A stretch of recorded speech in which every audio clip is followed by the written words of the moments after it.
Bom dia. Dando início à aula de Química, aula de número 8, Química 2, e o nosso assunto são as ligações químicas, ou seja, a teoria eletrônica de valência. Lembrando que um átomo, ele possui duas regiões, que é o núcleo, onde estão as cargas positivas e os nêutrons, e a eletrosfera, ou camadas eletrônicas, como a gente diz, onde estão os elétrons. Esses elétrons é que são importantes numa ligação química, tá? Quando átomos vão se unir. Então, vamos à teoria. Então, as ligações químicas são nada mais, nada menos do que o fenômeno que une os átomos. Assim, eles podem formar compostos iônicos, como sais, óxidos e bases, moléculas, como a água, por exemplo, gás carbônico, oxigênio, ligas metálicas, ferro, alumínio, ouro e toda a matéria que existe no universo.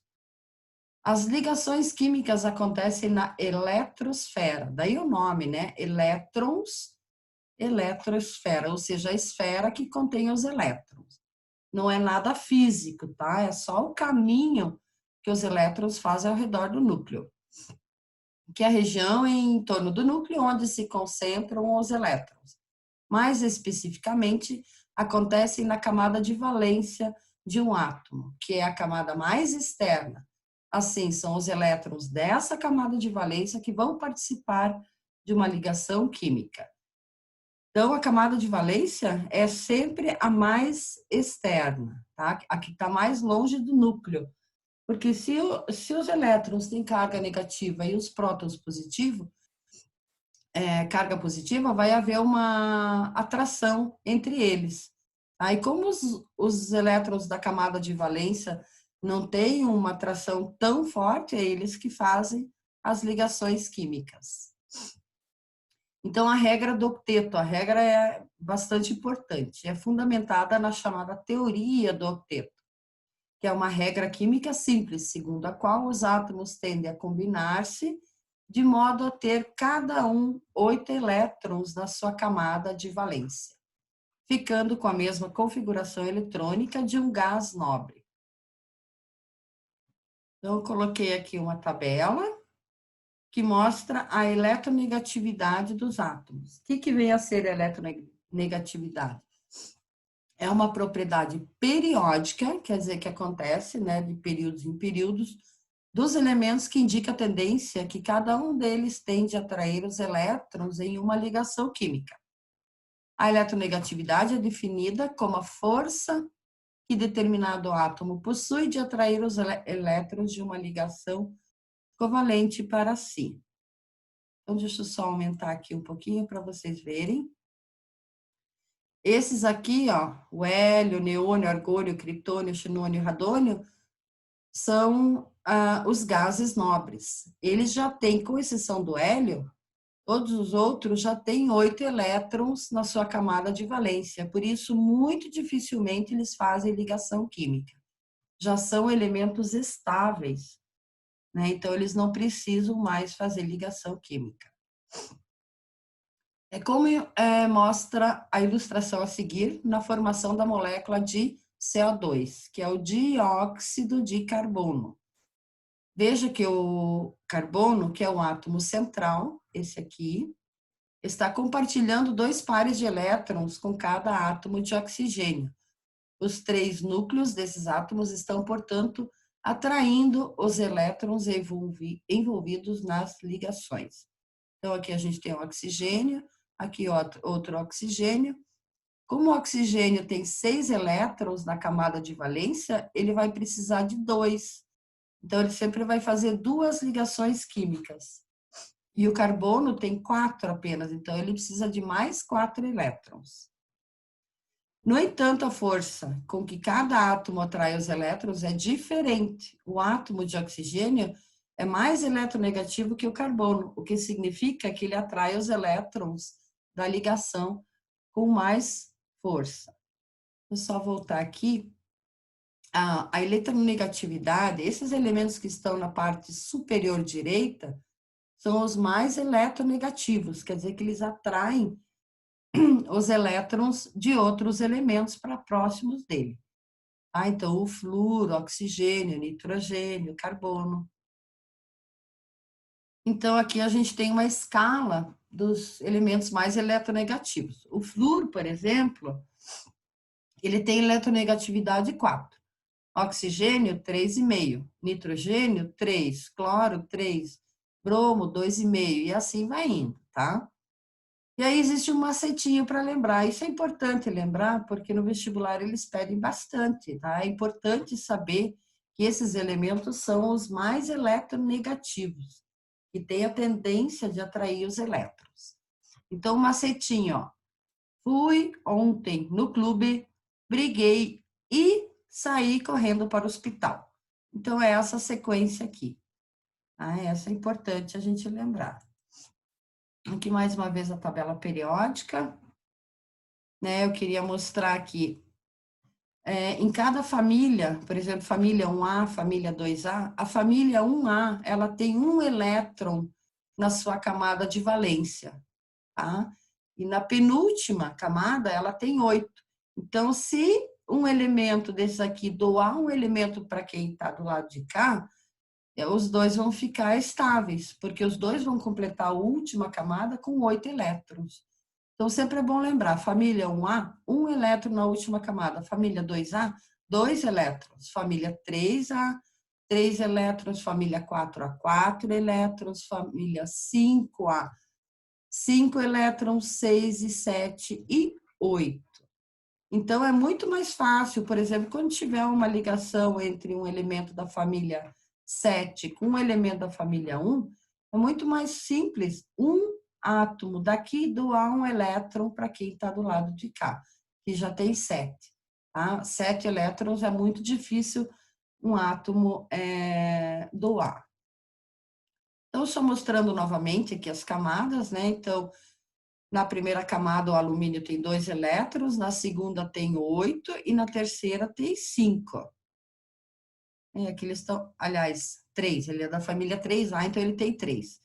Então, ao invés de ele receber 5, ele vai doar esses 3. Aqui a gente mostra, então, como uma ligação, né? Quando tem duas barrinhas aqui, 2 ligações, representam 2 ligações. Aqui, no caso, é uma ligação covalente, que a gente vai ver depois. E o átomo a gente representa dessa forma aqui. O núcleo sempre fica intacto, tá? A não ser que tenha uma fusão nuclear ou uma fissão nuclear. E os elétrons que ficam doidamente girando ali ao redor do núcleo. Para que os átomos apresentem a camada de valência completa, é preciso realizar ligações químicas com o objetivo de doar, receber ou compartilhar elétrons. Quando um átomo doa ou recebe, vai ser uma ligação iônica, tá? Vai formar íons. E quando eles compartilham elétrons, a ligação é chamada de covalente.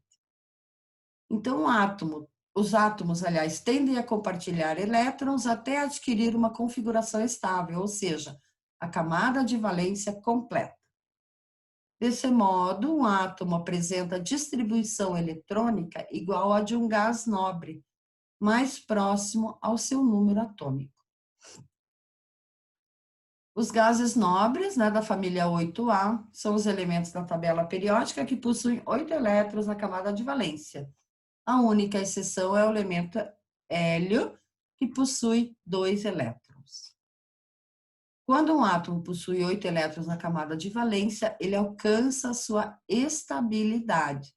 Isso quer dizer que não se ligará a outros átomos, pois não apresenta tendência a ganhar ou perder elétrons.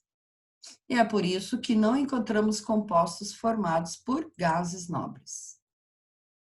Aqui a gente tem o exemplo do cloro, o gás cloro, né? Cloro 2, na verdade, porque são 2 átomos. O cloro, ele está na família 7, então ele tem 7 elétrons na sua camada de valência. Portanto, ele vai precisar de mais um para atingir o octeto. Então, ele vai fazer uma ligação aqui. Então, esses dois elétrons aqui, um pertencente a um átomo de cloro e outro ao outro, vão ser compartilhados. No caso, isso aqui é uma ligação covalente. Aí, cada um fica com 8, eles se tornam estáveis. Mas, como em toda regra, existem as suas exceções. As exceções, a regra do octeto abrange os elementos que não precisam de 8 elétrons na camada de valência para serem estáveis. Então, os elementos estáveis com menos de 8 elétrons também são chamados de contração do octeto. É mais comum de acontecer com elementos do segundo período da tabela periódica. Não da segunda família, do segundo período. Os períodos estão nas linhas horizontais.